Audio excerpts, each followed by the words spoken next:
卖了些果子，换了些铜钱。等一下，我们去吃茶听戏，走吧。哎，这符，看看这符啊！哎，这符若发生昨天的事啊，保证能受黑龙的庇护，毫发无损。来，哎，都有啊！哎，都有。这符真的能驱妖吗？那当然，姑娘也想来一符。妖怪我不怕。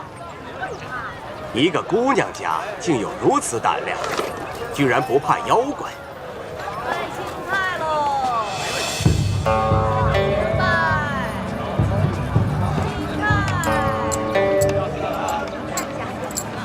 他是被打翻在地，说时迟那时快，只见这英雄一个鹞子喷身，翻身将那老虎骑在胯下，他是挥了3拳2脚。姑娘，你怎么又跟着我？我不买符。贫道只想问问姑娘，这扇子的来历。捡的，卖给贫道如何？不卖。这扇子是我捡的第一个物件，我要留着做个念想。哎，留它有用，何必要强行留它呢？我说不卖就不卖。哎，姑娘，你看你，哎，你，姑娘，为何在贫道画符之时偷走了贫道的扇子？谁偷你的扇子了？还给我！就是你！哼，刚才贫道在门外画符，你上来凑热闹，趁我不备就偷走了贫道的扇子。这扇子是我捡来的。哎，你，大家看一下啊！来，姑娘，既然你嘴硬，我们何不找一中间人做个见证，看看这扇子到底是谁的？扇子本就是我的，何须旁人评判？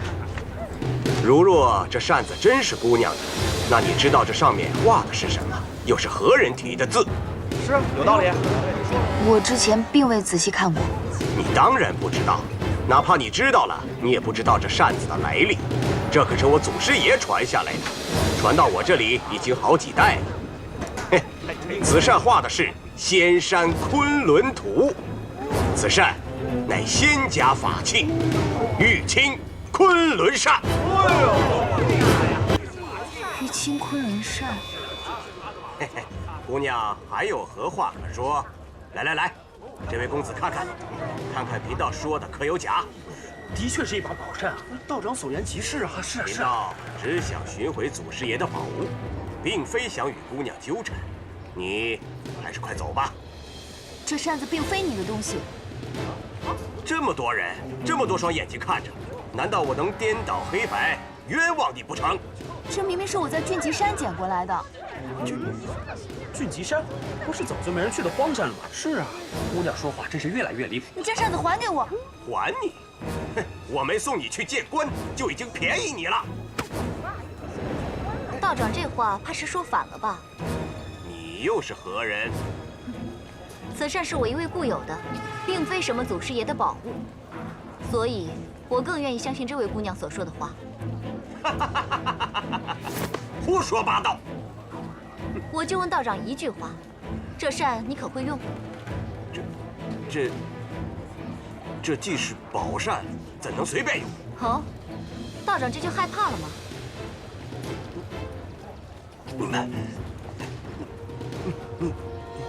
你们是一伙的。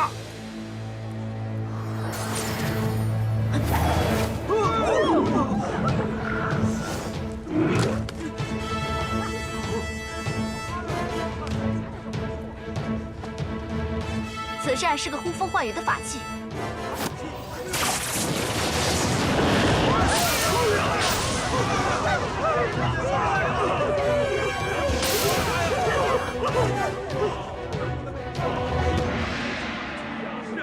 怎么，道长没有别的话可说了吗？我那位朋友可是眼睛里揉不得一粒沙子的人，若是让他知道他的法器被一个破道长据为己有，怕是会把你丢到不知道什么地方去，再也看不到这凡间景象了。贫道不识泰山，不识泰山，贫道不识泰山。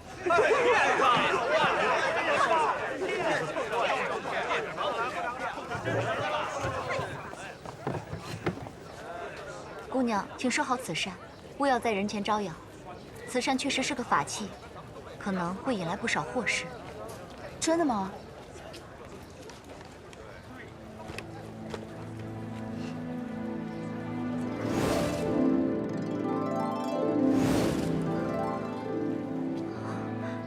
方才看到姑娘，像是看到了我那位故人。可惜他是个男人，你是个女人。我看起来竟像个男人吗？神似而已。姑娘，告辞了。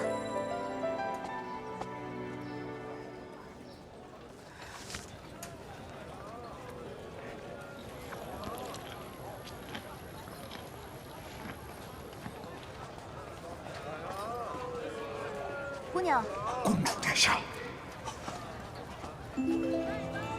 这扇子既然是你旧有的，不如送给你吧。送给我？你不是说这扇子是法器吗？反正也是我捡来的，留着它我也不会用。既然这扇子对姑娘有意义，不如就送给你。谢谢你方才为我解围。刚才那位道士抢，你却迟迟不肯松口。现在他跟我抢，我自然不会给。但是现在给姑娘，是我情愿的。这让我如何谢姑娘才好？不必谢，你收着便是了。这不好吧？姑娘不必跟我客气。如果姑娘觉得不好，送我一样东西可好？好，你尽管说。姑娘都不问我想要的是什么，便一口答应我吗？万一我要的是无价之宝呢？姑娘也不像这种人啊。就算姑娘要了，我也一定会满足你。我并不看重那些身外之物。那姑娘想要的是？我想要的东西很简单，随我来。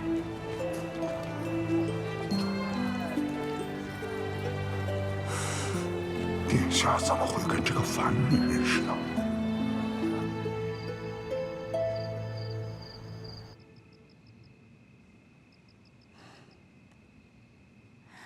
你怎么从山下一路睡到现在啊？哎，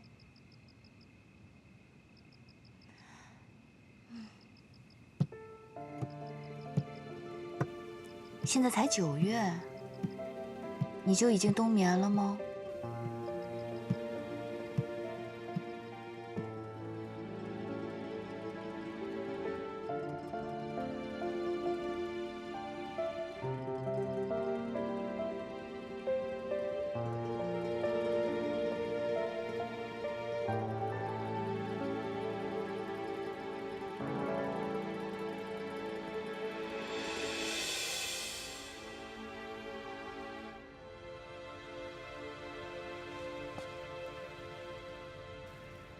太子殿下，臣已处理好了。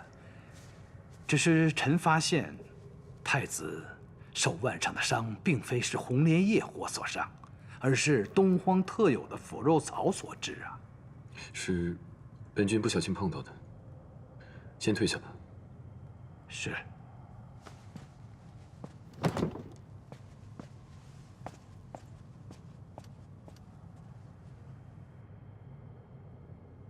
方才我跟你说素锦的婚事，你没什么要说的吗？没有。好，那我们说点正经的。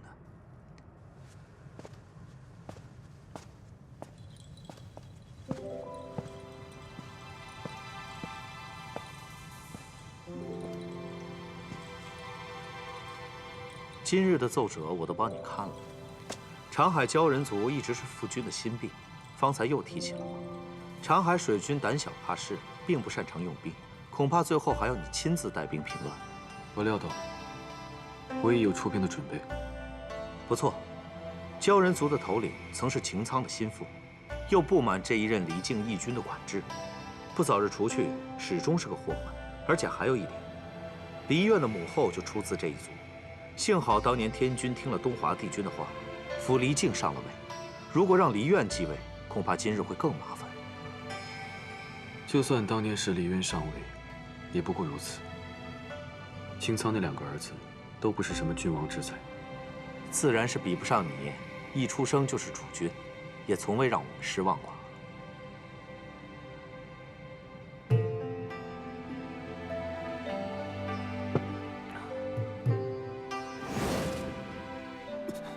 放肆！鲛人族这件事需要得有好时机，最好是让长海水军向天族请兵，我们才能名正言顺地出兵。四海是封地，都有各自的水军，如果我们贸然出兵，会让诸侯以为我们想要收回封地，需要一个好理由。三叔所想，跟我不谋而合。那鲛人族的事儿就算说完了？啊，我就帮你带了这一日的朝事，也就这么一桩大事，却如此心累。来，说点私话。是你的私事。什么事？你和青丘白浅的婚事。天君方才在大殿上，命大哥和众仙官商议迎亲的礼仪。毕竟是胡帝唯一的女儿，马虎不得。方才定下的婚事，为何如此急着迎亲？我也不懂父君为何如此着急。恐怕是因为你二叔出那档子事儿，怕再有变故得罪青丘吧。你去哪儿啊？找司命星君问薛话。哎，表哥，怎么走得那么急呀？哦，是因为素锦要做天妃，去跟天君抢人了吧？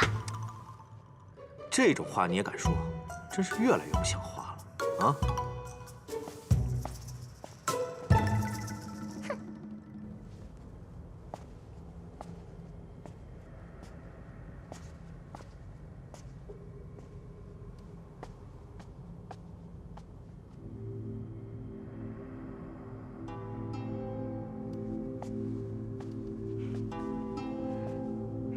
三殿下，素锦啊，听说天君急着封你做天妃，怕再不过几日，你也不用再向我问安行礼了。天君宫中天妃无数，素锦哪怕嫁过去，也还是要给三殿下问安的。素锦姐姐，你怎么才来呀？表哥都已经走了。你真的要做天妃吗？你是功臣之后，天君待你那么好，只要你说不愿意，他一定不会勉强你的。并不勉强，是我心甘情愿的。你不是一直喜欢的都是我表哥吗？这话，之月以后你就不能再说了，知道吗？哦，知道了。我来本是想看看太子殿下的伤势，既然太子殿下已经离开，那素锦也就告退了。去吧。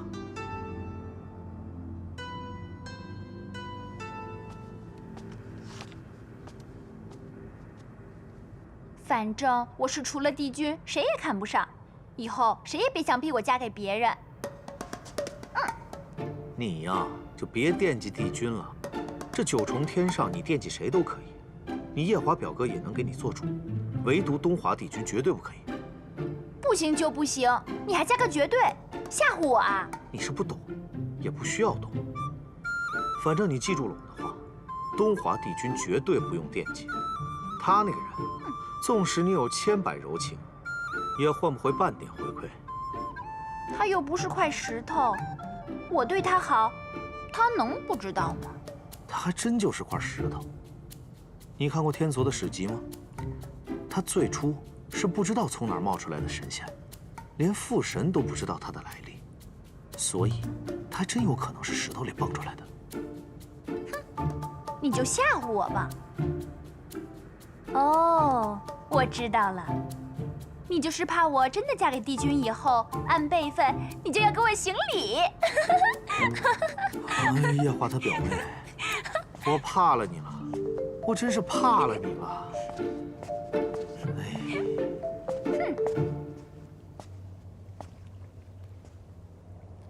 你说墨渊上神和司音上仙的仙体是一道消失的？不错。当年昆仑虚余下的弟子疯了一样找他们，可始终没有结果。所以，还有人猜测，司音和墨渊上神已不是师徒之情，但又不想背负师徒的名分，于是借着异族大战诈死，与司音双宿双飞了。竟还有如此荒谬的事！就是因为太过荒谬了，帝君他老人家才编写了“双双归隐”这句话，让人写入了典籍，只为了堵住悠悠众口。照你所说，那玉清昆仑扇是司音上仙的法器，怎会流落人间？司音失踪的事，始终是天族的一个悬案。殿下若要深问，怕是谁都说不清。就算是昆仑虚那些上仙们也说不清。或许司音当年大战时将这法器掉落了人间，是有可能。太子殿下说的那位拥有此扇的人，可有什么疑点？他只是个凡人，没什么特别的。你先下去吧。是。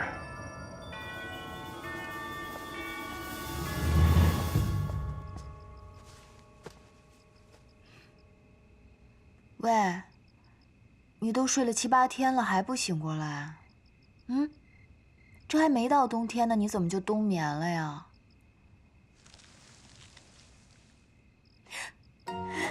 你醒啦？我还以为你要睡到明年春天了呢。你看这床被子好看吗？我就等着你醒过来给你看呢。太鲜艳了。我跟你说，虽然鲜艳了一些，但是我就喜欢这种大红色。你看我平时穿的衣服也都是那么素净的，偶尔换一下不好吗？你虽然长得不太好看，可这穿衣品味倒也不错。比起那些女神仙的云淡彩意，这些素衣才最好看。你的绸扇呢？我不在时，可是发生了什么？你知道吗？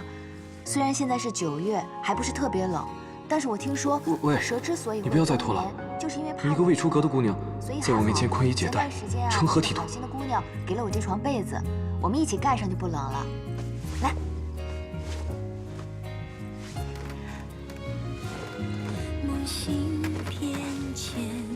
这样就不冷了，睡吧。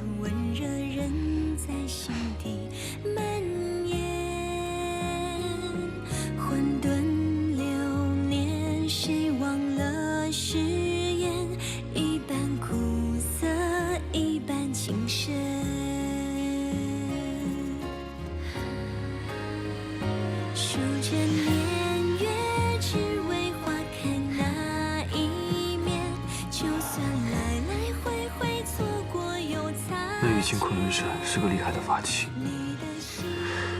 你一个凡人既然无法用，丢了也好，免得浑水暴露招惹太多。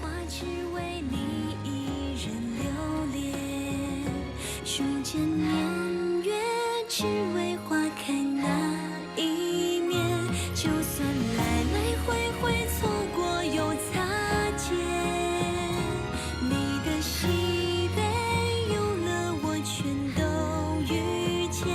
3000繁华，只为你一人留恋。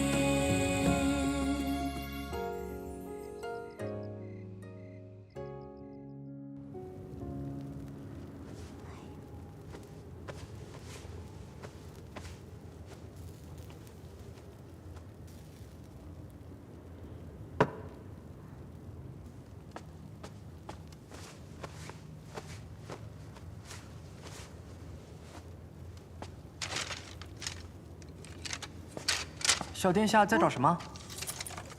米谷，你说姑姑怎么就没个什么信物呢？信物？就是那种让人一看就知道是青丘白浅的东西，或者是别的，让人一看就知道我是姑姑的人，看在姑姑的颜面上会忍让我3分的东西。姑姑她素来随意，除了这池子里堆积成山的夜明珠还稍显贵气以外，再也没有什么能够证明女君的地位了。算了。小殿下今日怎么怪怪的？好些日子不回来，一回来就在找东西。可是闯了什么祸事？祸事倒是没有，就是欠了个人情债。什么人情债啊？救命之恩，有人救了我一命。什么？你何处遇了险啊？你受伤了吗？没。让米谷告诉姑姑，给你讨个公道回来。不必了，不必了，亏倒是没有吃。但我心想着，救命之恩并非小事，所以我想离开青丘一段日子，去报恩。报恩？报恩。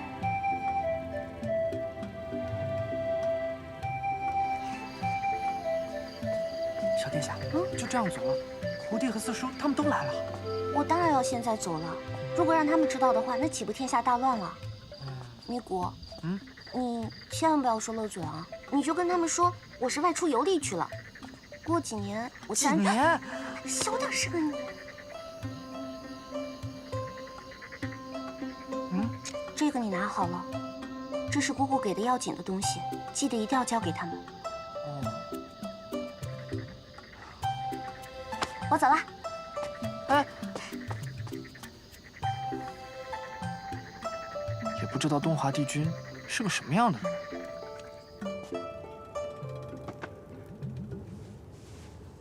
小五几日都未露面了，莫不是又去闭关了？娘还真信他会闭关修炼啊？那是先前为了躲避桑吉的借口。这么说，就更加奇怪了。按理墨渊的仙身在此，他不会走太远的。在他心里，不是师父比爹娘还重要吗？娘不会连墨渊上神的醋都要吃吧？倒也不是你说的这个意思，只是娘对于当年送他到昆仑虚的事情，心里总是有些愧疚。凤九呢？怎么也不见人影啊？小殿下说他外出游历去了，叫你们不要担心，过几年他自然就回来了。真像小五年幼时，不让人省心。哦，对了，这有个小册子，小殿下说是姑姑留下来的，十分要紧，连我也不准偷看呢。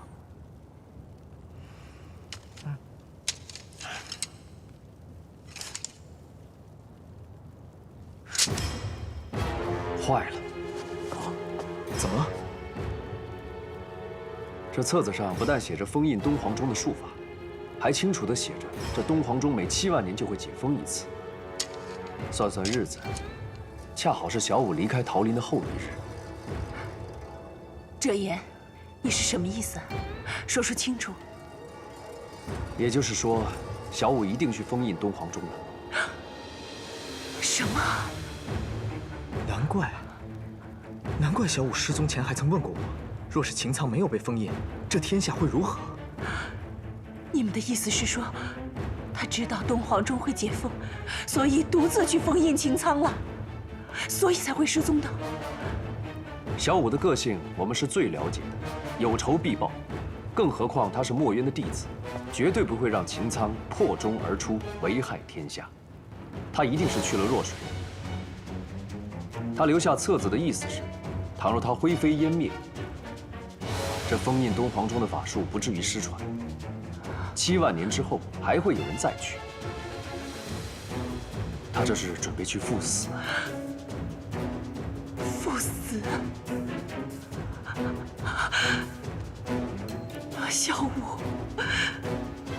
小五他怎么会舍得一次一次的丢下我们？终究是昆仑虚出来的人，心里装着天下苍生。我算着，他会有飞升上神的天劫。可是我想着他这7万年勤修苦练，法力应该没有什么问题。谁知道他是去替师父报仇，他一个上仙如何斗得过擎苍啊？娘，你先别哭。小五他就算再不济，他体内也有你的半生修为，无论如何也不可能灰飞烟灭的。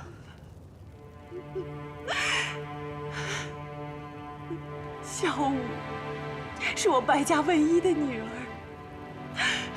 想他年少的时候是多么的恣意，可是我偏偏要把他送上了昆仑虚。先是历经大战，后来又是为了保住他师父的仙身，他日日的剜心驱邪。如今过了7万年，他竟然要去替他的师父报仇。都怪我，都怪我！如果我当初不让折颜送他到昆仑虚去，也不会惹出那么多的事情。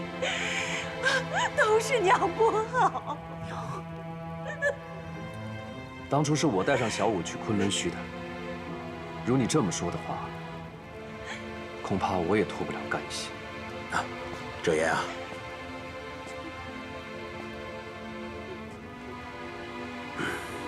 他最疼爱小舞了。眼下急火攻心，有些话你别往心里去。我怎么会和你们计较呢？不过眼下看来，最重要的是赶快找到小舞才是。是啊。啊，你先莫哭。小舞他承袭了你半生的法力，我们九尾狐和凤族、龙族都是上古的神族，殒命时会有天象显现。你看，星象也没什么异常，这说明小舞他一定还活着。不错，娘，这事情还没有到那么严重的地步，你先不要胡思乱想，小舞只要活着就好。都是怪我们儿时太骄纵他了，那么大的事情都不与我们商量，该如何是好？与其在这边胡思乱想，不如我们大家四处找找看。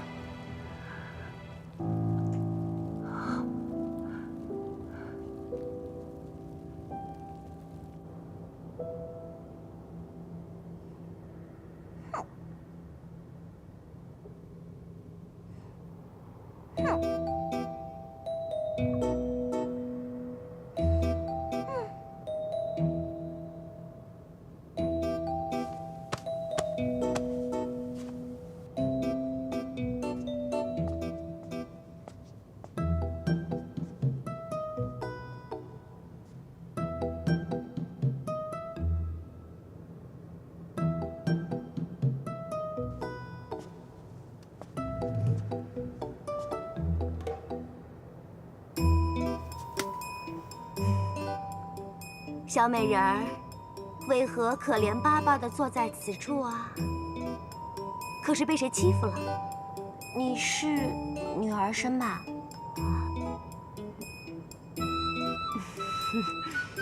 你是怎么看出来的？我姑姑也喜欢女扮男装，我都看习惯了。你姑姑？你姑姑是天宫哪位娘娘啊？青丘白浅。什么？青丘白浅？是啊，就是那位未来的太子妃。是啊。那你是？青丘白凤九。哦，原来是青丘的小殿下。哼，那你可是跟着长辈一起来的？是来天宫谈你姑姑的婚事？不是，我是来报恩的。报恩？你报什么恩啊？你这恩又是报给谁的？报东华帝君的救命之恩。东华帝君？你这小殿下真是有意思啊！你是每句话都让我出乎意料。来，那你跟我讲讲。你是如何碰到东华帝君的？东华帝君又是如何救你一命的？如果你能带我进去的话，我就讲给你听。这2个侍卫把我拦在这儿有2个时辰了，一点都不通融。这好办，你跟我走。你能带我进去啊？你若是碰上寻常的神仙呢，还真难。谁让你今天碰到的是我？程昱元君，偏偏就是我能让你进去。走。你这是要带我去哪儿啊？这不是说话的地方，先跟我走。哦。原来如此，所以你来天宫还真是为了报恩的。当然是啊。以帝君在天宫的地位，他什么都不缺，那小殿下又想如何报恩呢？我想日夜陪在帝君身旁。总有一天他会有需要我的地方，然后我就可以顺水推舟的把这恩给报了。有道理。不过想要名正言顺的出入太晨宫，只有3种方法。哪3种啊？第一种，你要是这天宫位高权重之人，然而小殿下你不是。第二种，嫁入太晨宫。啊，嫁进去，我是不是？怎么着，小殿下，你还真想这么做啊？没，我绝对没这个意思。我的意思……别解释，女人的心思我最懂。不过，就是要嫁，现在也言之过早，所以啊，就只剩下第3种了，也是最适合小殿下的，只是要委屈你一些。是什么呀？做婢女。婢女。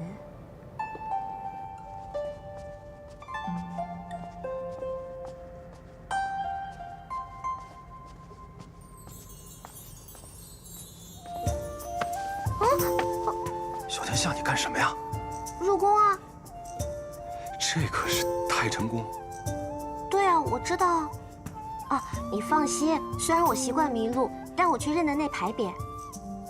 你不要瞎胡闹了，帝君可不是这么好说话的人，他要发现你擅闯太晨宫，会把你丢出来的。帝君竟是如此之人吗？天宫中谁人不知谁人不晓啊，帝君就是这样的人，不好相处。你看我每天这严苛的很啊。哦，他这人真有意思。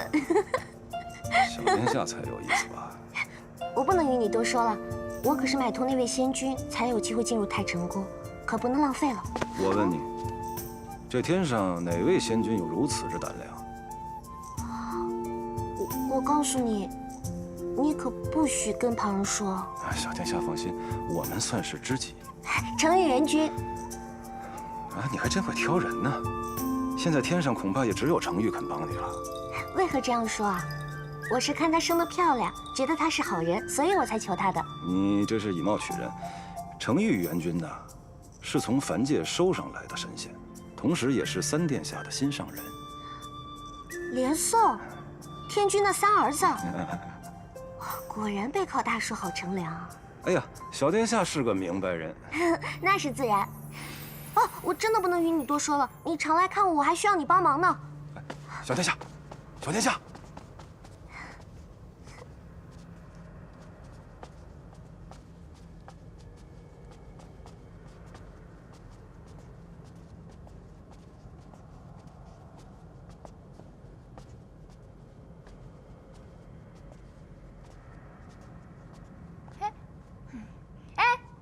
你过来。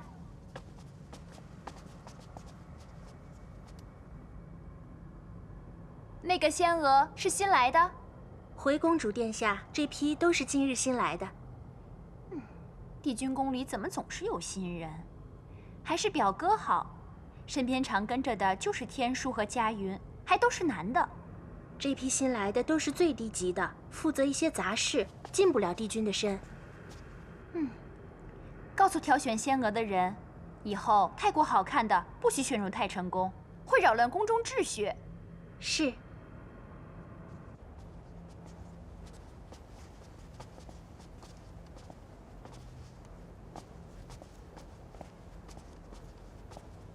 哦，去那边。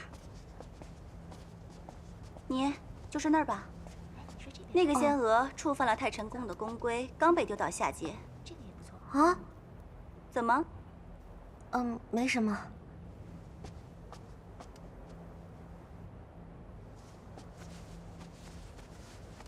怎么突然来了一个这么好看的？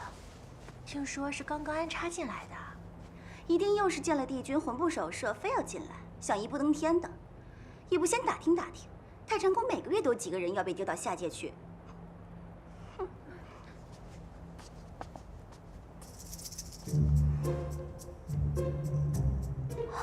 小九九啊，你是要留在这里长长久久报恩的，一定要老实，千万不能被丢下去。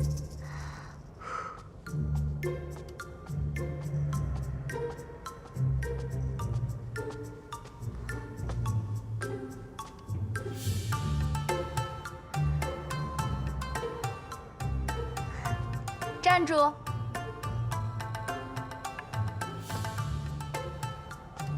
去哪儿啊？去给帝君奉茶。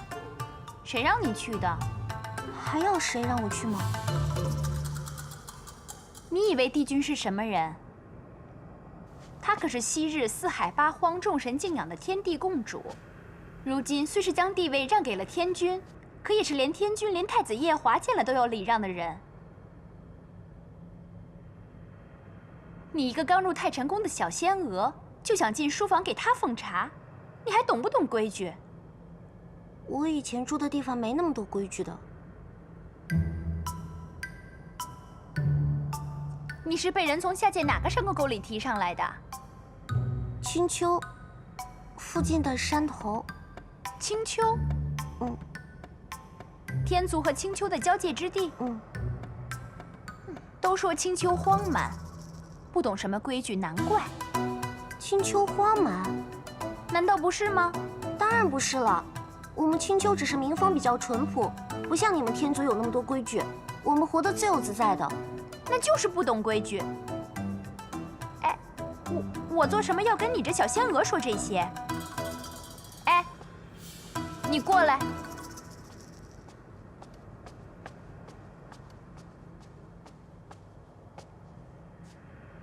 公主殿下有什么吩咐？这个人不懂什么规矩，以后不要让他到这附近来，免得冲撞了帝君。这些天你给他讲讲天宫的规矩，别让他给太晨宫和帝君丢了颜面。是，我凭什么要听你的呀？因为我是公主，而你是小仙娥。你若也是公主，就不用听我的啦。可惜你不是。你等等，住口！那是太子殿下的表妹，岂容你如此无礼？太子殿下的表妹？等等，太子是我姑姑的未婚夫婿，她是太子的表妹，岂不是长了我一辈？阿爹和姑姑都时常教导我要敬重长辈，虽然这个长辈的脾性不太值得人敬重，但也是长辈啊。长辈既然如此说了，那好吧，那我就先学规矩吧。怪不得公主说你没规矩，我同你讲句话，你竟也能出神这么久。哦，对，姐姐说的是。那我们现在去学规矩吗？学规矩？哼，你一个杂役仙娥，用得着学什么规矩吗？先跟我去洗衣房干活去吧。哦。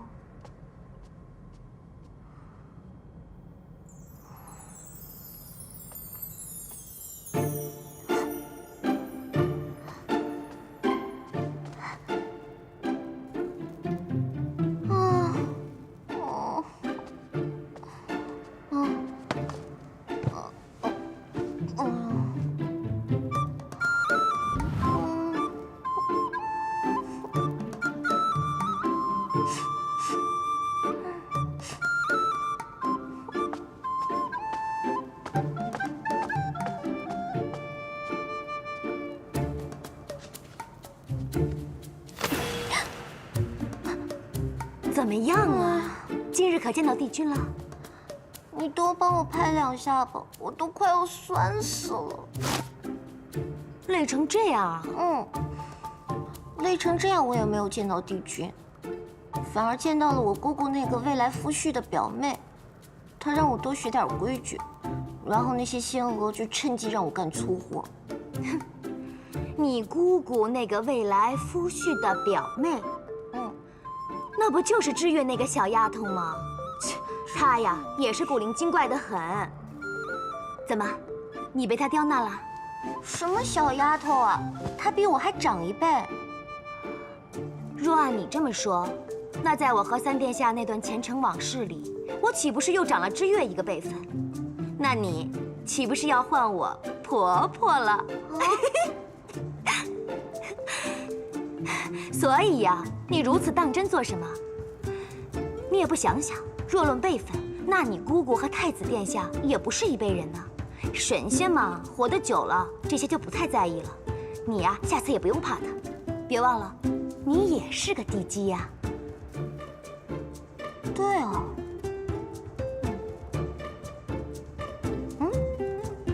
等等，你刚才说你和三殿下的前尘往事是什么呀？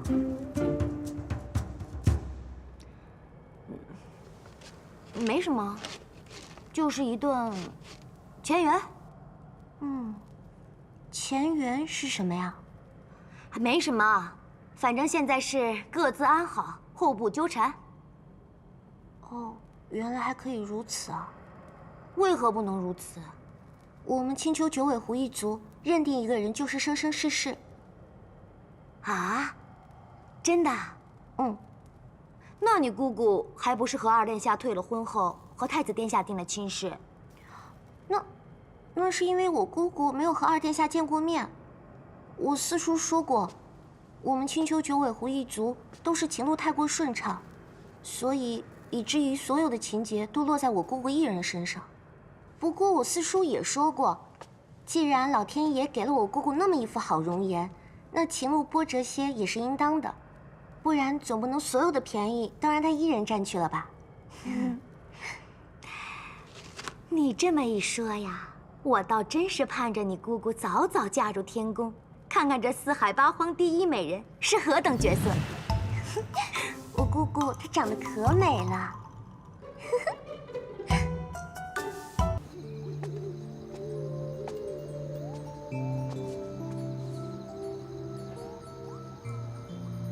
当初我就是在这儿捡到你。捡到你的时候，你奄奄一息，抱你回去你都没醒，以为自己捡了条死蛇呢。我在此处养伤，原本是3日也就痊愈了，没想到被你抱走，涂了腐肉草，至今伤口都没长好。不过跟你说这些，你也听不懂。这里你想走便走吧。不过你要是真的走了，连陪我说话的人都没有了。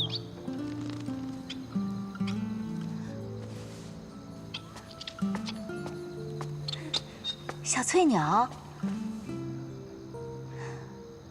小翠鸟，你受伤啦？你跟我之前走失的那只很像，你不介意的话，就跟我回家吧。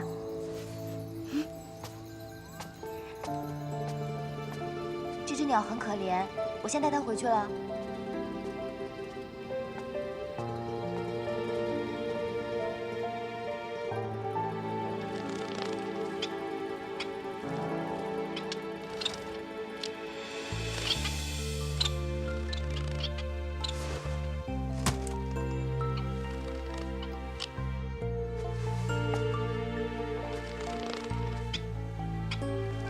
对你而言，我跟这只翠鸟有什么区别吗？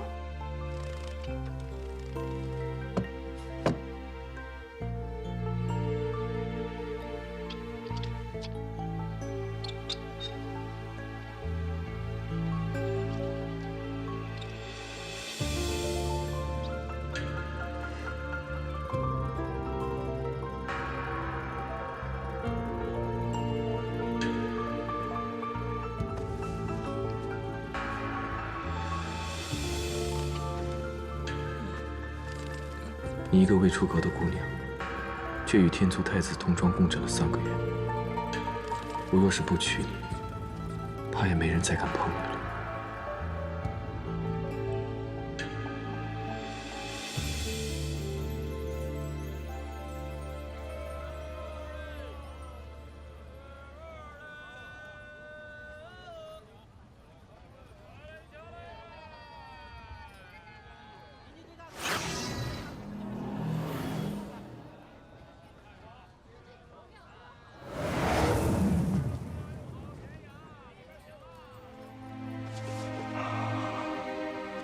金泥兽，公主殿下，你竟还活着！这7万年，你去了何处？回殿下，自二皇子继位，我就离开了。为何会离开？你可见过我大哥？殿下一直在找大皇子吗？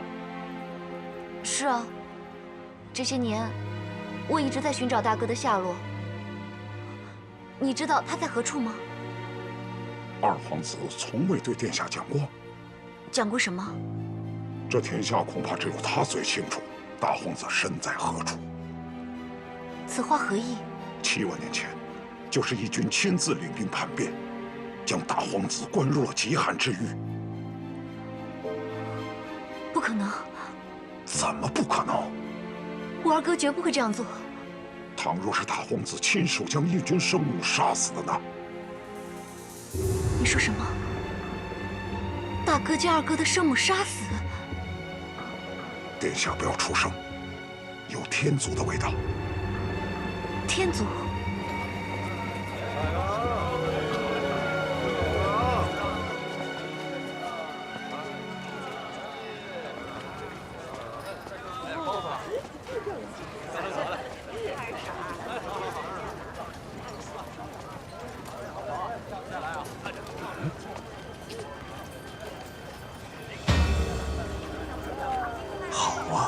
竟带着黑蛇进城，这可是中荣国最忌讳的东西了。哼哼！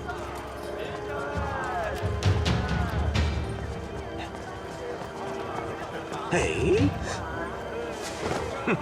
又是你，姑娘，还记得我呀？上次就是你抢我扇子，我自然记得你。上次你让我颜面丢尽，我就是在梦里面也能恨得醒过来。幸好今天又让我见到你。你想做什么？怎么着？你干什么？我让大家看一看，你这里面到底是什么东西！大家快来看一看，这妖女又来了。妖女？那日，她伙同另一个妖女，抢走了我祖师爷的宝物。我为了城中百姓，一直未曾离开，就是想有朝一日揭开这妖女的真实面目，还大家一个真相。这姑娘可真倒霉啊，算是被你给盯上了啊！前几天你抢她扇子不说，还被路见不平的美人儿教训了一番，怎么着？失心疯了？又来闹腾了？是啊，别怪老道不告诉你们这篮子里边是什么东西，这里边可是最邪之物——黑蛇。黑蛇！妖怪呀！怎么着？怕了吧？你这道士上次就骗了我，你说是黑蛇，你以为我们会信啊？对呀，你若不信，我就揭开这个破布，让你看看。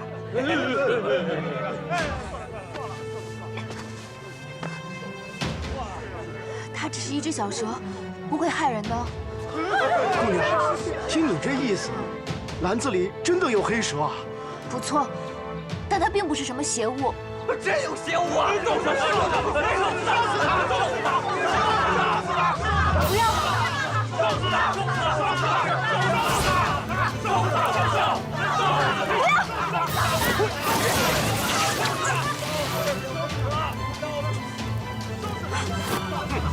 嘿嘿，我祖师爷的捆妖绳今天终于用上了。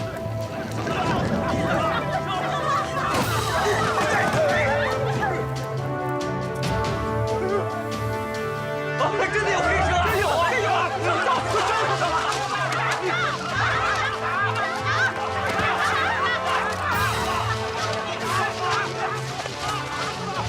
欺人太甚！殿下息怒，你看看篮子里是什么？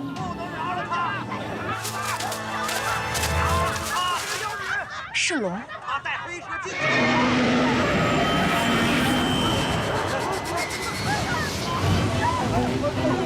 是神龙啊！神龙，这神龙啊！真的是神龙！神龙！神龙！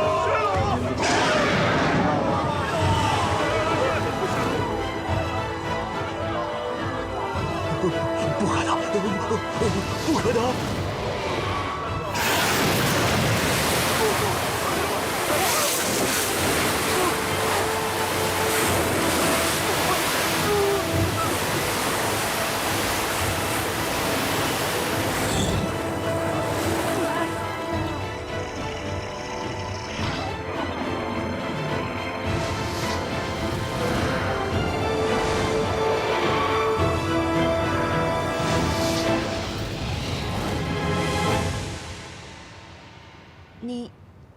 你不是黑蛇吗？这世间也只有你把我当作蛇来看。可你变这么大，我以后怎么养你啊？如今现出真身，必会被天宫知晓。你且耐心等我几日。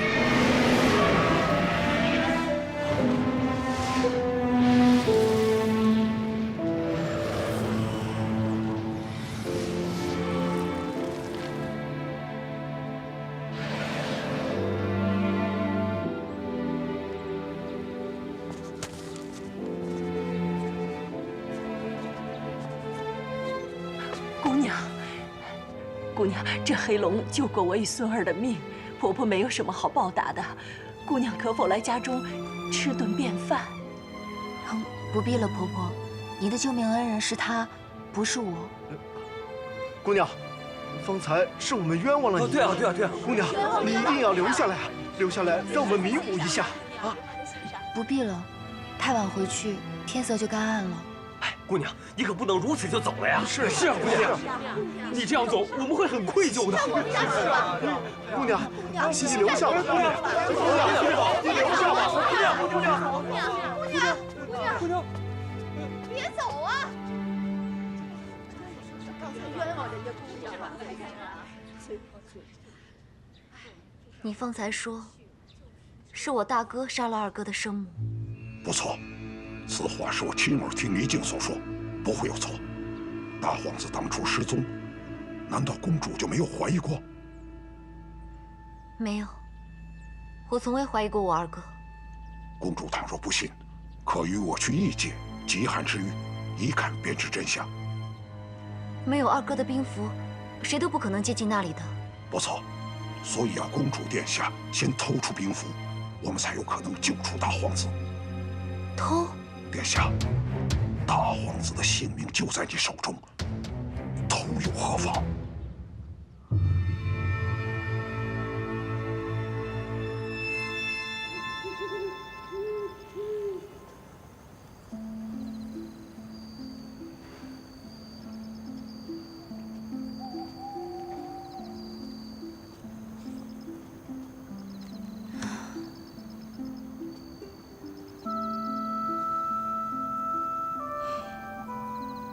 养了你这么久，都不知道你是一条小黑龙。既然是一条龙，你就去你该去的地方吧。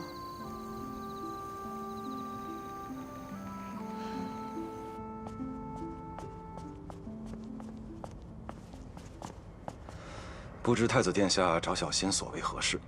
前几日我向你提到玉净昆仑扇的事，你可还记得？记得。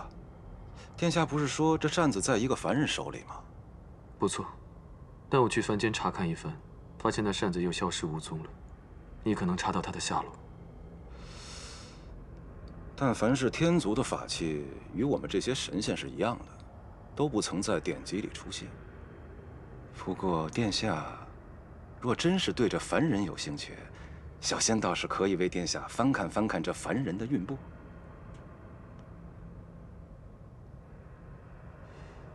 不必了，本君不需要知道他的经历。是小仙多事了。说到这个，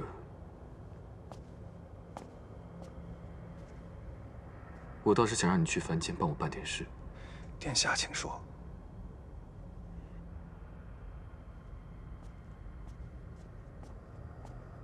太子殿下，下去吧。是。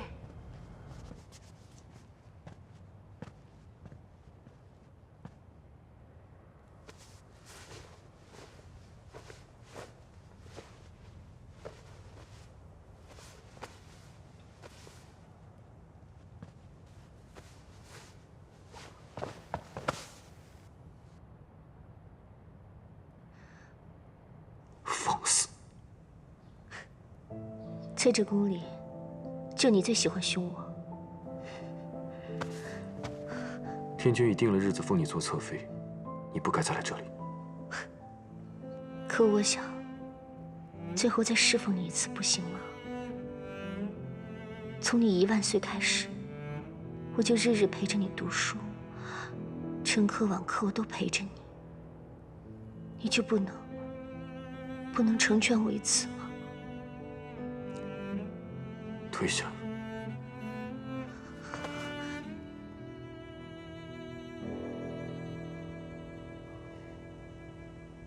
素锦，你可想好了？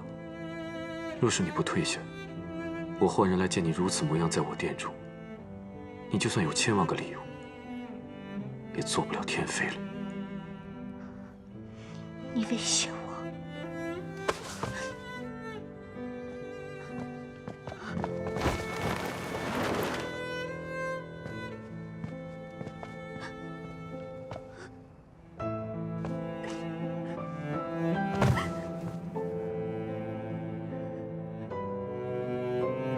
我大好年华，若不是为了你，又怎会嫁给天君？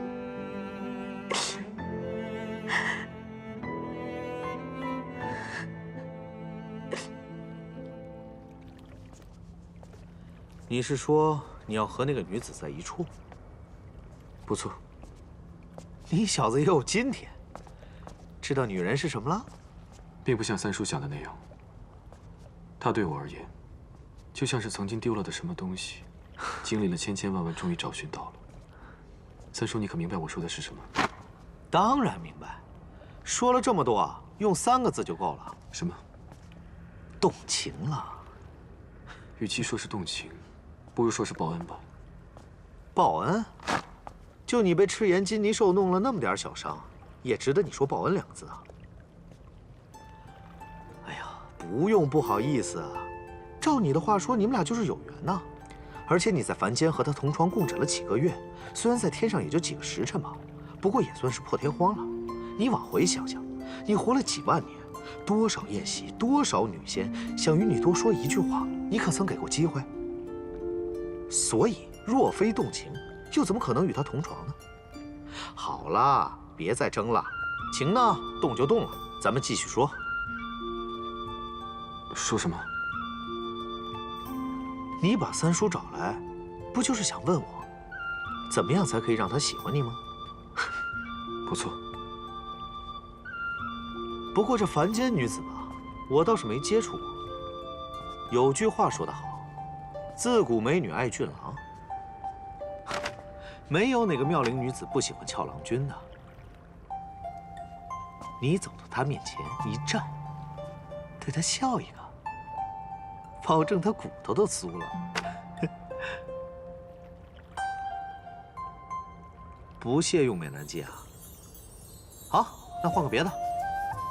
自古美人爱英雄，你去那山上放个妖怪，出来吓吓他，吓得他魂不守舍的时候，你就提着清明剑英姿飒爽的冲出去把那妖怪给打死。于是你就成了他的救命恩人，他无以回报，只能以身相许喽。所以当初三叔就是以这种方式骗程昱对你以身相许的。程昱和我在3万年前就缘尽了，那是前尘往事了。还有你好好提他干嘛？继续说你的，这法子行不行啊？这法子行不通，三叔。前几日我在他面前现出真身，他竟然一点都不害怕。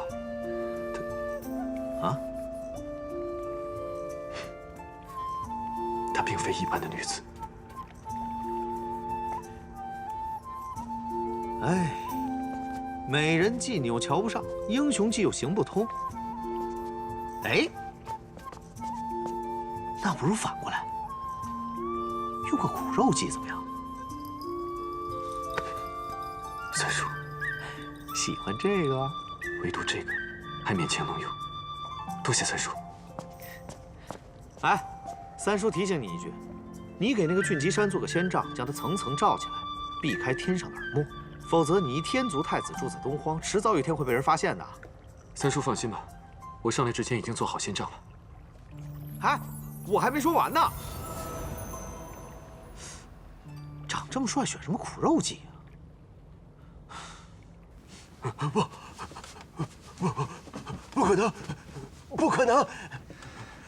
哎呀，你说你得罪谁不好，非要得罪太子殿下。太子殿下说了，像你这种人，好好承办承办。这人，害我，障眼法。行。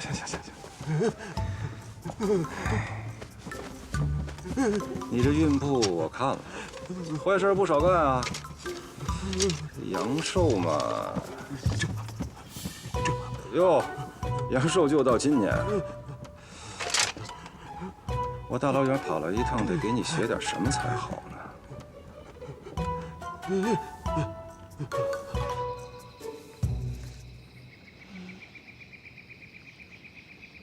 本来还想着快要到冬天了，给你挖一个蛇洞，让你好过冬。谁知道黑龙飞天了，我也就不用操这个心了。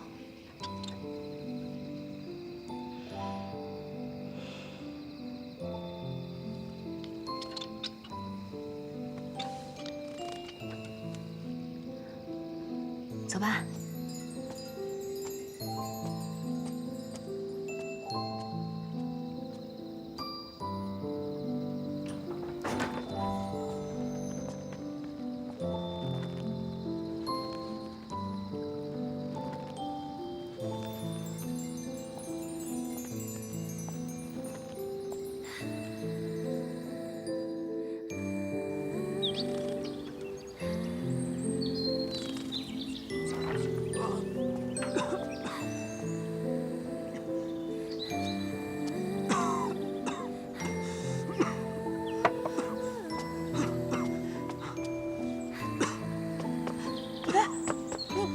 怎么了？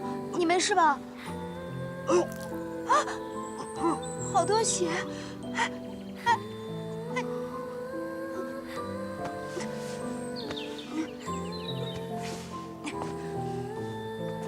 完了！这些草药是给翠鸟还有小黑蛇用的，也不知道人能不能用。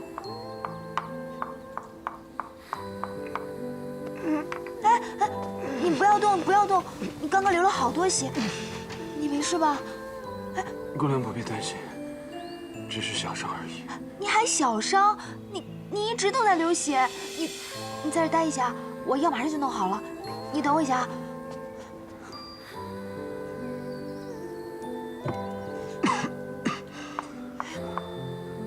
我还没帮你清理伤口呢，等我一下。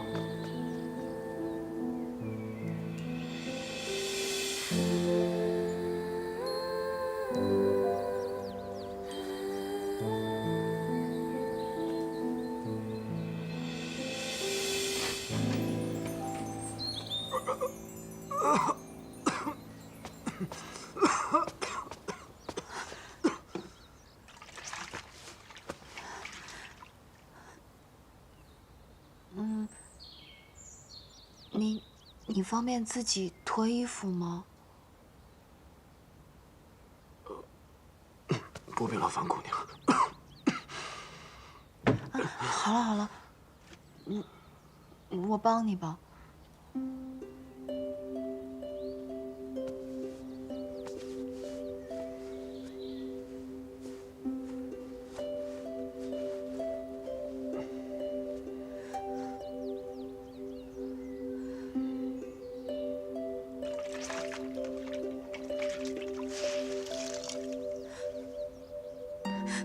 我帮你擦一下，有点疼，你忍着点儿。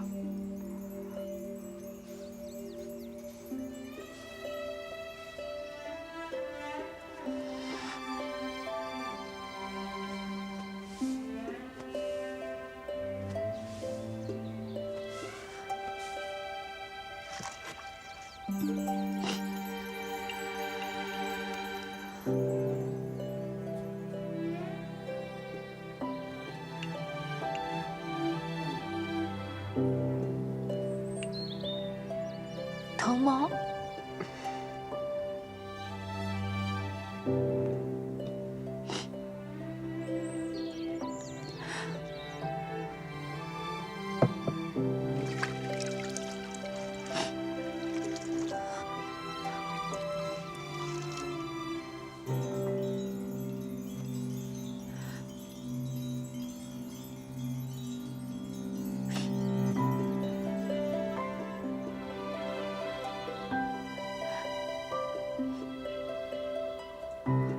去帮你换一盆水吧。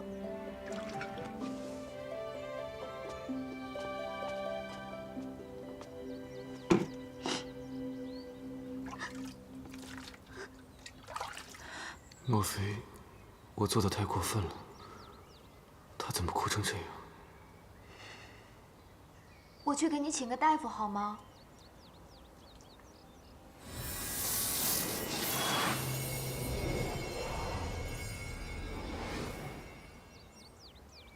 我还是帮你去找个大夫吧，这些药只能用来医小动物。我看你这伤口这么深，我怕你的伤好了。伤竟全好了？怎么可能呢？可是刚刚……